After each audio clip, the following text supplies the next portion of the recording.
Hey viewers, welcome to another game of the Casual Pro Gamer. Today we are doing a Ahri game. I forgot the name and I wasn't looking at the screen. Oh my god, that was bad. Today we're doing an Ahri game, and Ahri is going to be mid and AP and all the regular stuff. But you can see from the title why I picked this game. I'm trying to explain that every now and then. I mean, obviously, if you get a pentakill and you send it to me, I'm going to prioritize your game. I'm going to cast it as soon as I see it. So yeah, I actually had another game planned, but then I saw Pentakill in the title, and I was like, I have to cast this game. So, here we go. Ahri is going to be up against Anivia, which should be interesting, because Anivia has super duper range. And Ahri has pretty decent range of her own. So, no spectator mode, so even that doesn't matter at this moment. Yeah, of course I like the spectator mode a lot more.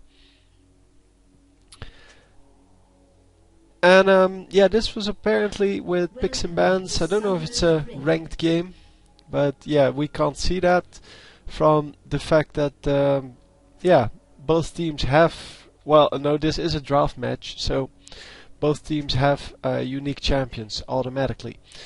So it really doesn't matter to me. Some people really think it matters, but to me it matters not. Apparently looking at the middle lane here, because we can see the other two health bars.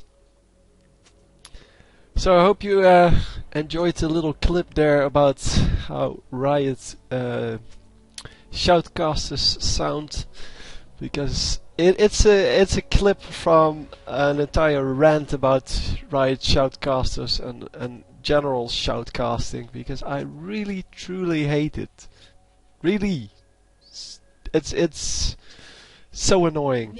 But I won't go into this game because I want to actually cast this game, because I messed up the entire commentary on the other game. But yeah, I will try to keep it a little bit more professional here, but yeah, that was pretty hilarious to do. If enough people watch the clips, I will actually do an entire game like that. But yeah, it's pretty retarded. I mean, yeah, well, if you saw the clip, you know what I'm talking about. So, and yeah, well, we're going into the game here. As I said, Ahri versus Anivia.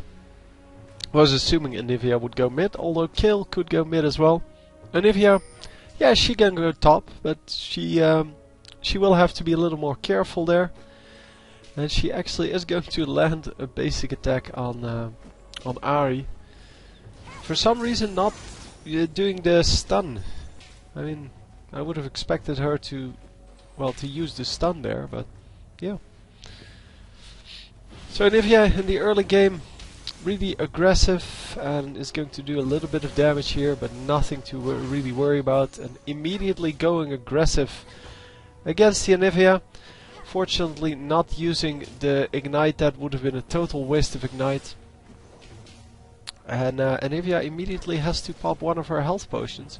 She also starting off with boots and potions, just like our Ahri here, who's also healing up.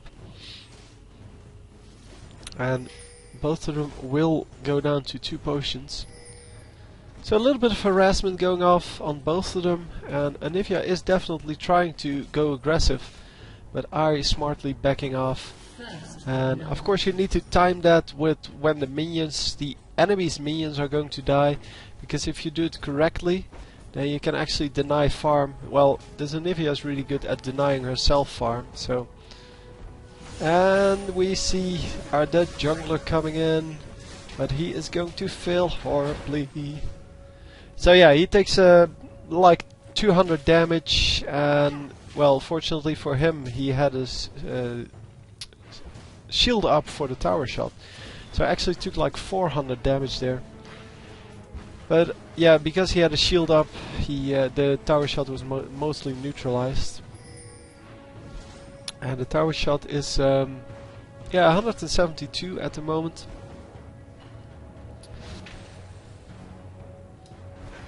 And yeah, and if you are going to just walk out of that one, No real problems as of now. Yeah, it should be okay.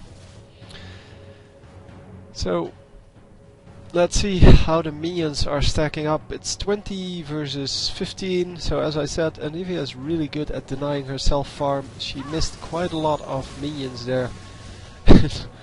I know, doing exactly the same thing.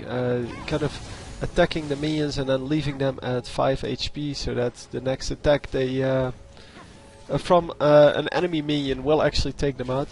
So Anivia went back there, and she actually has full mana again, which makes her a little bit more difficult to deal with. Ahri is going to go back as well. And yeah, Adora's Ring on Anivia and Adora's Ring on Ahri. So they're keeping track of each other. Yeah, Anivia really doesn't need the Adora's Ring. She should straight away go for something a little more, well, mana intensive. So the Catalyst comes to mind, because the Catalyst would work in two different ways, well 3 actually, but let's call it 2. She would get more HP from that, and seeing as she has two sets of health, so she has her own health, and then when she's in egg form she gets the same health, so that health works double on her, and yeah, she gets the mana from that. And yeah, the third way in which that helps is obviously when you level up, you get the mana regen and health regen. So all in all, it's a good item on her. It's a good item on anyone. Well, virtually anyone. I guess I wouldn't want to see Mundo or Shen with it, but yeah, still, everyone who uses mana and health, everyone uses health, I guess. It's good on all of those.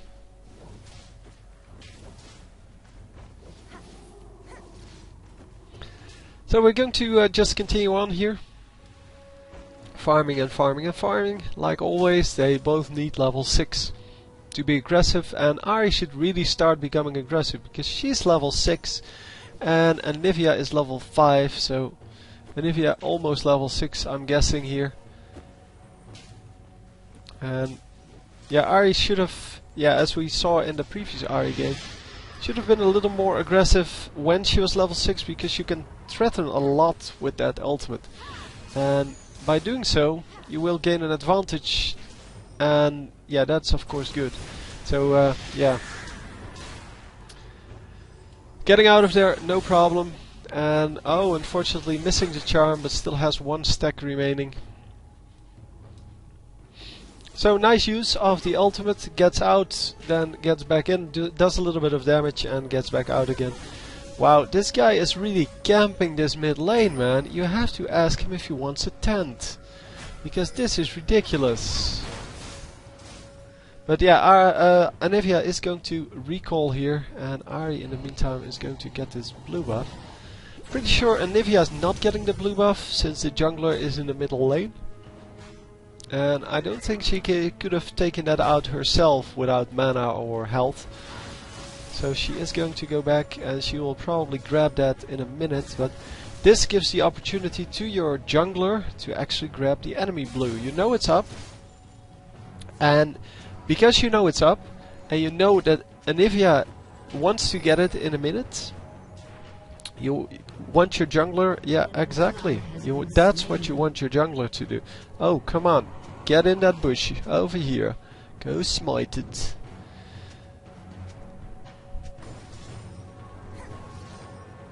That was excellent. That unfortunately Anivia still gets it, because the ward should have been over here, of course. But it was a nice try. And of course I don't know if this guy, the Udyr, had his smite up. Maybe he used it on blue. So yeah, the best thing to do here would have been, because he knows Anivia is in mid and the other guy is doing blue, so you want to walk all the way over here, place the ward over here, and then it doesn't matter whether they can see you or not. Your smite is going to out damage any spell that Anivia has at this moment. So you can actually steal it if you're ballsy enough. Of course the enemy will come for you, so you have to be careful. You have to have an escape plan. But the top laner isn't going to come and rescue that blue. And if he does, he's going to lose a lot of experience for that. So you're just going to back out. Come on, ult. Yeah. Go, go, go. Last stack. Oh, she wants to dodge the... Yeah, nicely done. But is she going to get killed? Yeah. Ah, she waited too long. She should have immediately used that.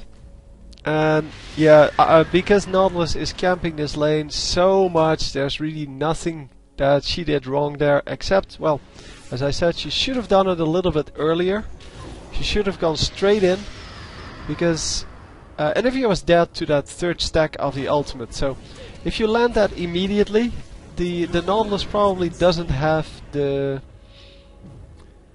doesn't have a chance to catch up, to get from his jungle to the mid lane before Anivia dies. Especially because he had an ignite up, and the ignite, yeah, it does 200 extra damage. So you're going to get, you're going to be able to kill her pretty quickly. And yeah, all in all, it's good that they did pick up that kill. So good job on the jungler. Very bad job, obviously, on the Anivia, who should have just backed off. But yeah, people are greedy.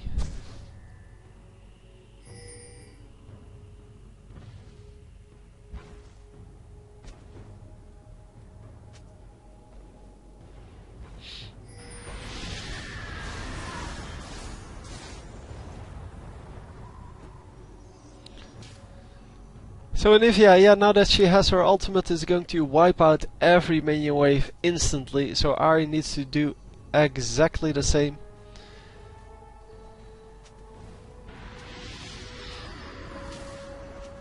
Yeah, Ahri needs to use her Q at least on the minions now, because otherwise she's going to lose too much health.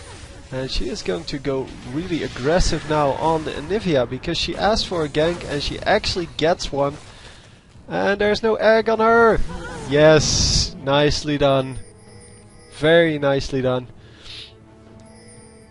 So, immediately going for dragon, which is exactly the thing you want to do. Because, yeah, missing the charm, but that's, yeah, that's kind of, it comes with experience. Once you learn when to charm, then you won't miss them anymore. It's more a matter of when than actually missing it.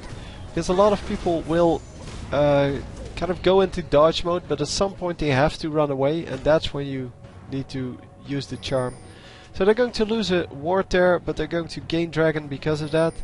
Because the jungler was busy actually taking out the ward.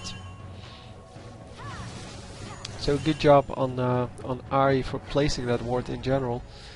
And yes, the Nautilus does have an oracles, but he doesn't have anything else, so they should just pick him off, which is not easily done, of course. I mean, it's still Nautilus, but it should be well, doable. And no charm coming out this time. So that was an excellent wall by Anivia. Obviously, she couldn't keep up the damage though, and she still doesn't have, she doesn't have a blue buff anymore. So her mana is going to drain pretty quickly with that ultimate. That's also why you don't go for the Dorn's Ring. You go for the, yeah, now she's building it, but you go for the mana heavy items immediately. So whether you go for the Catalyst or you go for Tear of the Goddess, that's up to you. I personally would go for the new item, the Athena's Unholy Grail, because it seems to be a good item to get on Anivia, and you're not as reliant on blue buff then. But it gives you a large amount of mana, mana regen, and yeah, you can really use that to your advantage. So yeah, are you going to face check everything here? And I wonder if she... Yeah, she could have probably caught up there. Because if she goes over here, they're probably teleporting over here. But with her ultimate, she can just go in twice and then go out once. So using 2 stacks on that to go in and then using the 3rd one to get out. So the Orb of Deception is always the thing to max. No! Use your skills! Oh, that was so risky. That was really risky because junglers normally have the like 6 damage returned to the creature attacking them. And yeah, they will steal the buffs every now and then with that if you don't use the Q.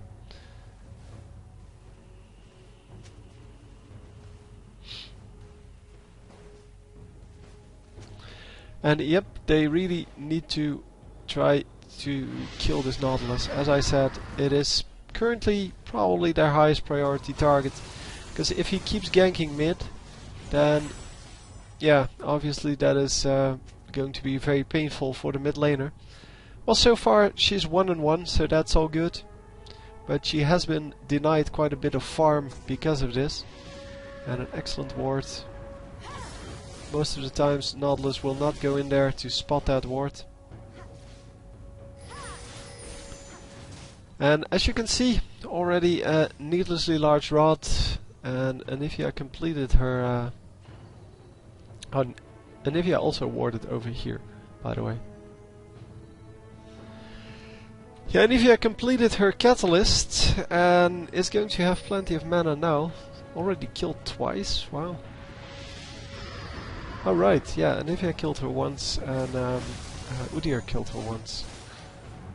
And Nautilus coming in from a different angle this time, but with the ultimate up, no real problems there for Anivia.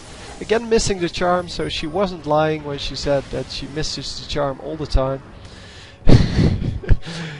It's kinda cool. So the charm has very long range, but it's pretty hard to actually hit. Well, consistently. It's kind of like the rocket grab from Blitzcrank. People always complain about how other ones, so someone who's playing Blitzcrank, but not themselves, how they always miss the rocket grabs. But yeah, it's not as easy as it looks, because it's not so much that you can't aim, it's that the other team knows that you have it.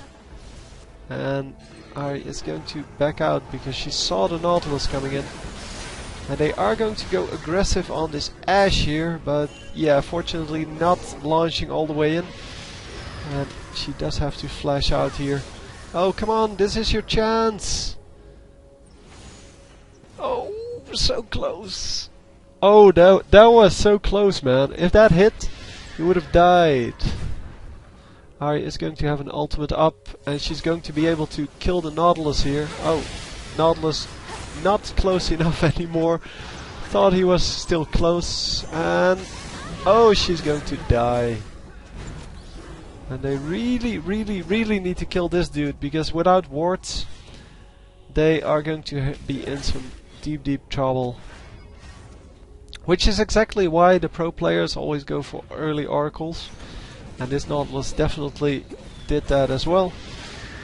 So an oracles before any other real items, and yeah, that way you can deny all of the vision. And wow, going on Udyr, really? Well, blah, doesn't really matter, they're going to get the kill anyway.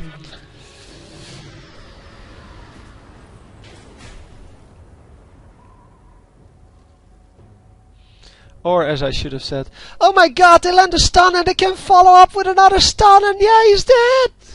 Yeah, whatever.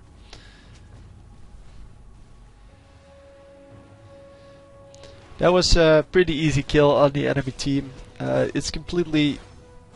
no, he's not called Cho'Gath, come on. What is he called though? Urgot's. It's completely Urgot's fault. He definitely overextended there. He stood in the middle of everything, and it was pretty easy to just double stun him there. Your turret has been destroyed. I don't know what he was trying to do. I don't know if he was trying to get a couple of minions, but he knew there were 3 enemy champions there, 2 of which have a stun. Well, 1 of which has multiple stuns even.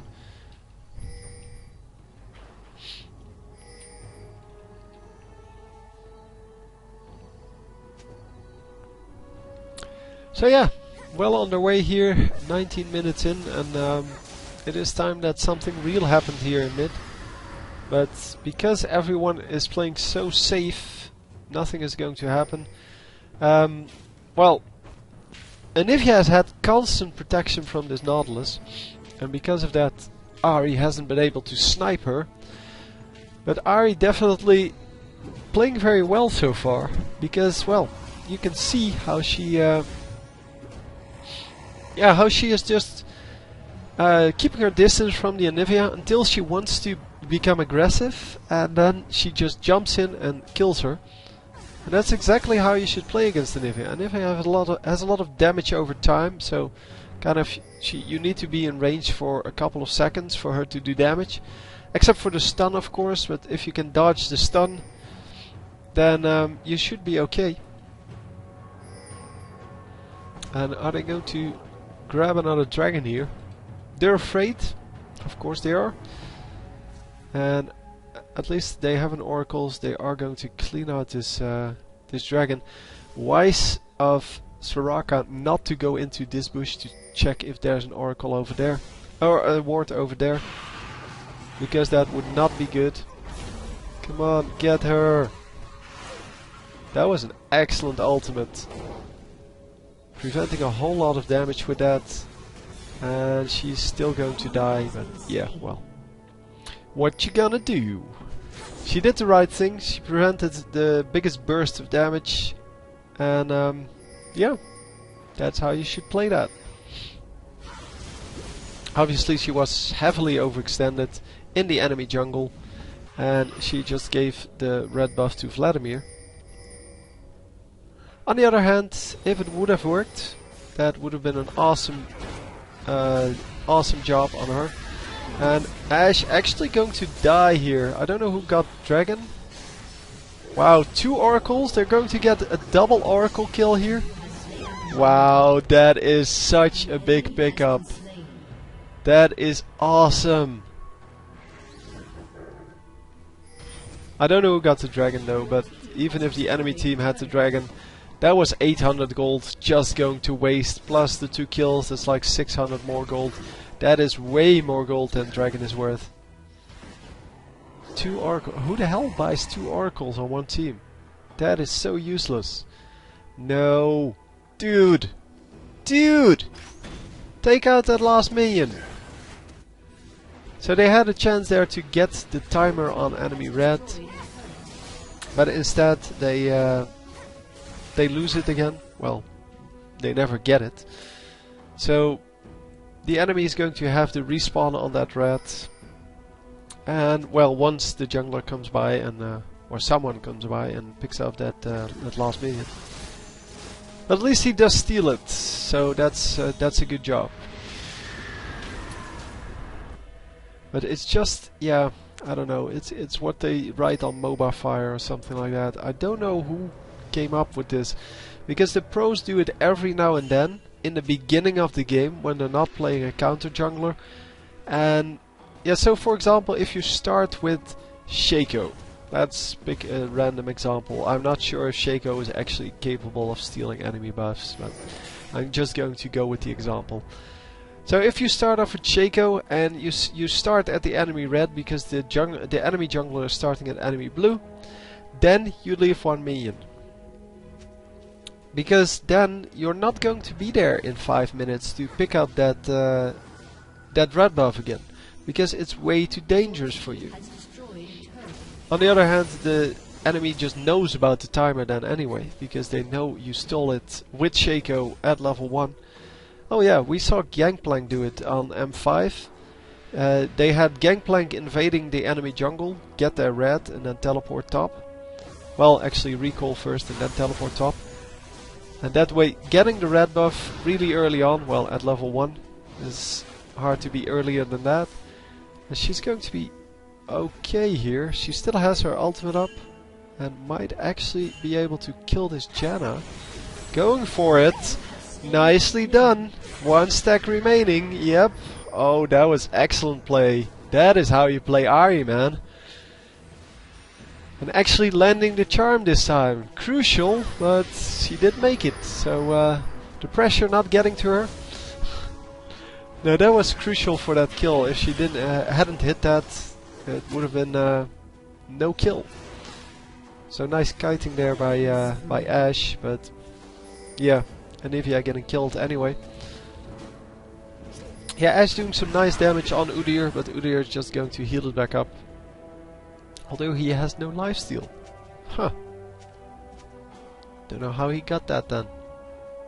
Maybe he got lifesteal runes and masteries. Because I don't know how much you can get from that, but I think it's a pretty decent amount. Enough to make a difference. And who are we going to swap? We're not going to swap. Okay, he got disrupted by someone. Probably by the Nautilus standing next to him. And Nautilus, stop attacking Baron, dudes. Nautilus is not going to die, of course. He is going to be fine. And yeah, still jungler against jungler. And everyone gets out at yeah, reasonable amount of HP. She just she just threw her charm in there, seeing who would catch it. And the Anivia caught it and got damaged quite a bit. Wow, nice! And is she going to be able to do that again? If someone takes the turret fire, I'm sure she... No. The stack's timed out. Or she used the last one on the minions. Same difference. They're no longer there.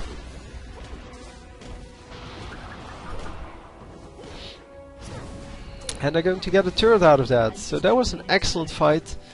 I don't know if the what's her name? Soraka, if she lost her oracles. Because she had an oracles, yeah, well, now she lost it, but she bought a new one. But I don't know if she lost it before, because they were doing Baron, and obviously there was vision on Baron by the enemy team.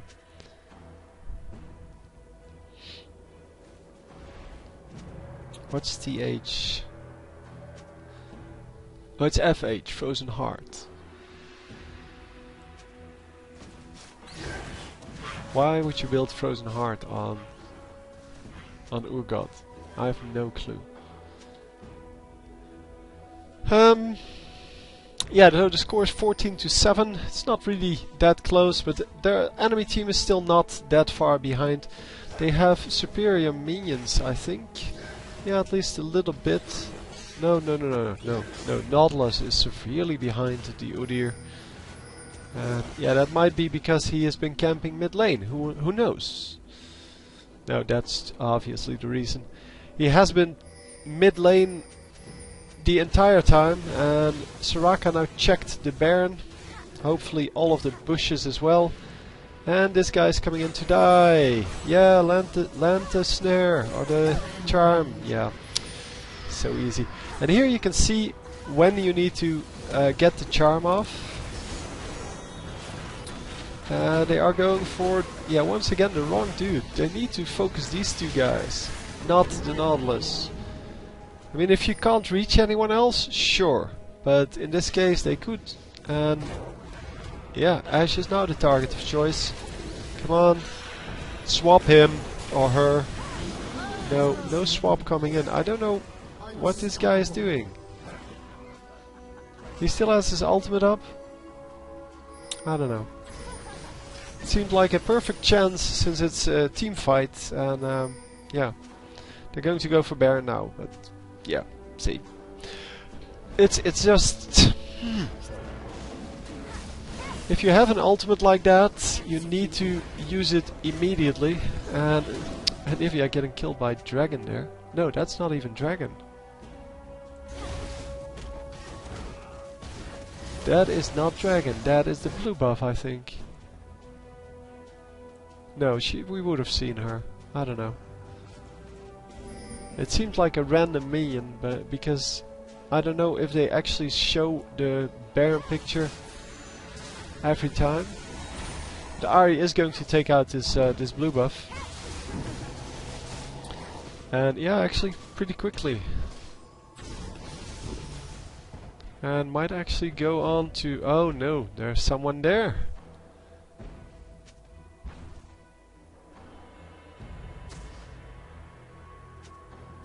And yeah, she's really waiting for that.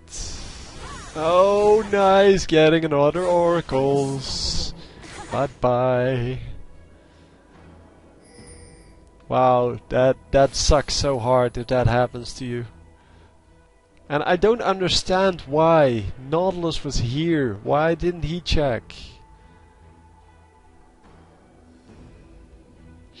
So yeah, Kill coming in to check the blue buff, because obviously that's not up.